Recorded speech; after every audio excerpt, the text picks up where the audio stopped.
حضرت زید بن عبداللہ اپنے باغ کو پانی دے رہے تھے تو کسی نے جا کے بتایا کہ حضور کا وصال ہو گیا. انہوں نے ایسے ہاتھ اٹھا لیے اور کہا اللہم اذہب بصری حتی لا ارا بعد حبیبی محمد احدا. اے اللہ مجھے اندھا کر دے، میری آنکھوں کی بینائی اچک لے. یہ آنکھیں رکھی ہی اس لیے تھیں کہ تیرے محبوب کو دیکھتا تھا. اب حضور چلے گئے ہیں تو میں نے ان چراغوں کا کیا کرنا ہے. حضرت حسان بن ثابت نے جو اس وقت اشعار کہے، کہتے ہیں کاش کہ کوئی کالا سانپ مجھے ڈنگ مار جاتا اور میں دوسری سانس نہ لیتا.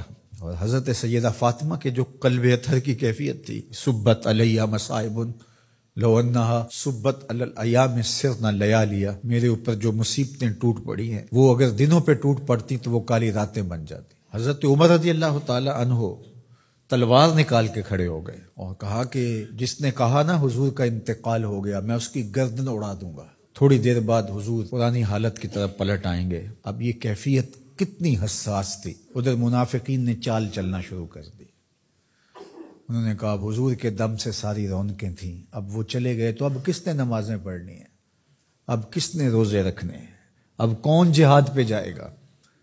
جب وہ ہی نہیں رہے تو ساری کہانی ختم ہو گئی. تو انہوں نے اس طرح سے چال چلنا شروع کر دی. اور حضرت عمر کہتے تھے کوئی بولے تو صحیح. کتنا نازک وقت تھا. اس وقت میں حضرت ابو بکر آئے رضی اللہ تعالیٰ عنہ. ان کا کلیجہ تو پھٹ رہا ہوگا، لیکن یہی موقع تھا حضور کے مشن کو، حضور کی فکر کو، حضور کے دیے ہوئے نظام کو سنبھالنے کا.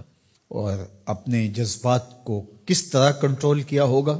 اپنے آپ کو پوری طرح سنبھال کر کے لوگوں میں آئے اور دیکھا کہ لوگ جمع ہیں اور حضرت عمر رضی اللہ تعالیٰ عنہ غصے میں تلوار لہرا رہے ہیں. خبردار اگر کسی نے کہا کہ حضور کا انتقال ہو گیا.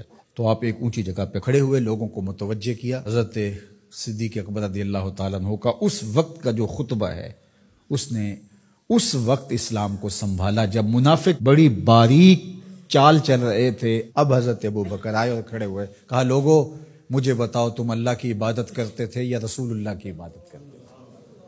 تو لوگوں نے کہا اللہ کی عبادت کرتے تھے. تو کہا اللہ آج بھی زندہ و موجود ہے، اللہ کل بھی زندہ و موجود تھا، وہ حی ہے لا یموت ہے. اللہ اکبر.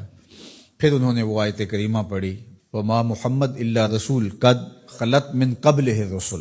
اور صحابہ فرماتے ہیں ہمیں لگا کہ جس طرح یہ نازل اسی وقت کے لیے ہوئی تھی. اور پھر لوگ سنبھلے اور پھر حضرت سیدنا صدیق اکبر رضی اللہ تعالی عنہ نے اس مشکل وقت دین کو سنبھالا اور پھر حضور علیہ الصلوۃ والسلام کے مشن کے لیے کھڑے ہوئے. لشکر اسامہ بن زید بن حارثہ رضی اللہ تعالیٰ عنہ کو روانہ کیا جا چکا تھا. حضور نے خود روانہ کیا تھا. ابھی جرف کے مقام پر ہی یہ لشکر پہنچا تھا. مدینہ المنورہ سے تھوڑا باہر نکلا تھا کہ حضور کے وصال کی خبر آئی تو یہ واپس آ گئے. تو بعض صحابہ نے کہا کہ اب مدینہ المنورہ کے حالات وہ نہیں رہے. اطراف کے اندر قبائل سر اٹھا سکتے ہیں جو دبے ہوئے تھے. اب حضور کے وصال کی خبر پھیل گئی ہے تو کوئی مدینہ المنورہ پر حملہ نہ کر دے. اور بہترین جنگجو اس لشکر میں شامل ہیں، تو اگر حملہ ہو گیا تو پیچھے سے دفاع نہیں ہو پائے گا. تو لہٰذا اس لشکر کو حکمت یہ ہے کہ روک لیا جائے. حضرت صدیق اکبر رضی اللہ تعالیٰ عنہ نے کہا کہ نہیں، یہ حضور کا روانہ کردہ ہے، جا کے رہے گا. بلکہ آپ نے تاریخی جملہ کہا کہ اگر مجھے یقین ہو کہ جنگلوں سے جانور آ کے ہمارے جسم کی بوٹیاں بھی نوچ کے کھا جائیں گے، یہ لشکر پھر بھی روانہ ہوگا. لوگوں نے حضرت عمر سے کہا کہ ضرور لشکر کو روانہ کریں، لیکن حضرت ابو بکر رضی اللہ تعالی عنہ سے اتنا کہیں کہ امیر لشکر کو معزول کر کے کوئی اور قریشی سردار بزرگ اس کا امیر بنا دیا جائے. 9 عمر لڑکا ہے، دوسرا غلام زادہ ہے، تو بڑے بڑے قریشی سردار اور جنگجو ان کی قیادت کو قبول کرنے سے انکار نہ کر دیں. تو وہ گئے اور جا کے کہا کہ بڑے بزرگوں کی یہ رائے ہے کہ آپ ضرور لشکر کو روانہ کر دیجئے، لیکن اتنا کیجئے کہ امیر لشکر کو تبدیل کر دیجئے. حضرت صدیق اکبر کے چہرے پر جلال آ گیا اور آپ نے جو جملے کہے وہ اتنے سخت تھے. ثقلت امک یبن خطاب، اے خطاب کے بیٹے تیری ماں تجھ کو روئے. استعملہ رسول اللہ وقد تامرنی ان اعزلہ، ان کو امیر لشکر اللہ کے رسول نے مقرر کیا ہے اور میں کون ہوتا ان کو معزول کر دوں. کہا لشکر جائے گا، اسامہ بن زید کی قیادت میں جائے گا، جس نے جانا ہے جائے، جس نے نہیں جانا میں کوئی پرواہ نہیں ہے، چونکہ ان کو امیر لشکر اللہ کے رسول نے مقرر کیا. اللہ اکبر. پھر جب لشکر اسامہ کو روانہ کیا حضرت صدیق اکبر نے تو حضرت اسامہ کے گھوڑے کی باک اپنے ہاتھوں سے پکڑی اور اسامہ کو اوپر سوار کیا رضی اللہ تعالیٰ عنہ کو، اور نیچے ساتھ پیدل چلے، اللہ اکبر، اور ساتھ یہ کہتے جاتے تھے اسامہ تو وہ ہے جس کو میرے رسول نے مقرر کیا ہے۔ اور پھر یہ لشکر کامیاب اور بامراد ہو کے لوٹا تو یہ سیدنا صدیق اکبر رضی اللہ تعالیٰ عنہ کا حضور علیہ السلام کے فیصلوں کو من و عن قبول کرنے کا جذبہ تھا، جس انداز سے انہوں نے حضور علیہ السلام کی فکر پہ پہرا دیا، حضور کی تعلیمات کو اجاگر کیا اور حضور کے فرمان کو حرف آخر سمجھا، اور اس کے بعد انہوں نے اپنی رائے کو وہاں فنا کر دیا۔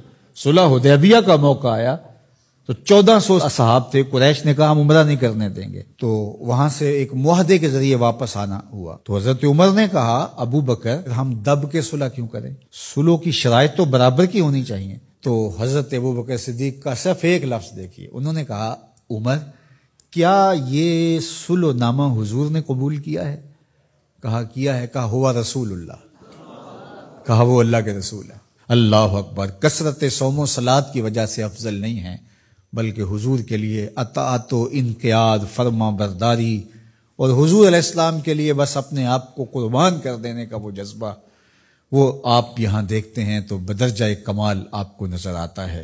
فرمایا کہ میں اللہ کے علاوہ اگر کسی کو خلیل بناتا تو وہ ابو بکر کو بناتا، لیکن میرا خلیل اللہ ہے۔ اللہ اکبر، امن الناس بر مولائے ما، کلیم اول سینائے ما، ہستیو کشت ملت راچو ابر، ثانیے اسنین و غار و بدر و قبر۔ دیکھیے کہاں کہاں حضور کی قربت، یہ شک ہووی تے چل مدینے، یہ شک ہووی تے آ تک لے جوڑ مزاراں دا بن یار نبی دیاں یار۔